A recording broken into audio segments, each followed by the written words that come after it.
L'armée burkinabé monte en puissance. Les terreaux vont lui. Écoutez le chef d'état-major Moussa Diallo et partagez la vidéo au maximum. Oui, c'est pas IA, c'est IB. Les terreaux vont lui. L'armée burkinabé monte en puissance. Suivez la vidéo attentivement et partagez surtout au maximum. Le Burkina Faso a fait le choix de former des hommes amenés à penser le commandement militaire de demain, penser la guerre et préparer la paix. Et c'est eux qui constituent la deuxième promotion de l'école d'état-major de l'Institut d'enseignement militaire supérieur Tiefo Amoro. Forte de 38 officiers stagiaires, dont 4 femmes et 4 officiers venus du Mali et du Niger, cette cohorte 6 mois durant va effectuer des exercices tactiques, concevoir une action militaire, renforcer la discipline personnelle et se familiariser aux outils du numérique.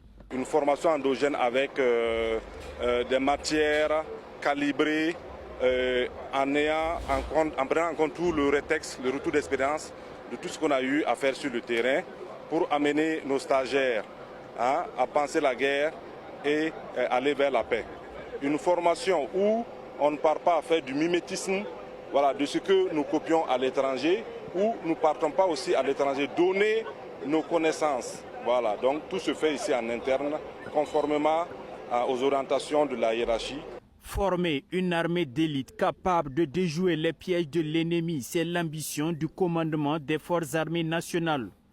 Entre planification, analyse de situations complexes et conduite des opérations dans un contexte marqué par les défis sécuritaires, le cursus sera sanctionné par le diplôme d'état-major.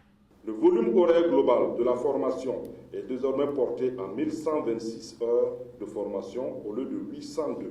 L'augmentation de 35 heures du module technique d'expression orale et écrite afin de permettre davantage d'exercices pratiques de rédaction.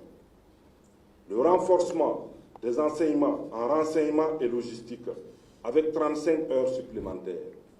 Au-delà de la formation académique, l'accent est mis sur la rigueur intellectuelle, le leadership. L'idée à terme, consolider les acquis de la première promotion et améliorer l'efficacité opérationnelle des états-majors engagés dans la défense et la sécurisation du territoire national. Le stage vise à développer les aptitudes relatives au commandement au niveau brigade, renforcer les capacités de planification et de conduire des opérations, perfectionner les compétences en gestion des ressources humaines, matérielles et financières selon les standards modernes de gouvernance, permettre une meilleure compréhension de l'environnement sécuritaire, géopolitique et stratégique régional et international, développer les capacités d'analyse, de synthèse et d'aide à la décision au profit du commandement. Cette rentrée académique marque une nouvelle étape dans le renforcement de l'outil de défense, dans l'édification d'une armée professionnelle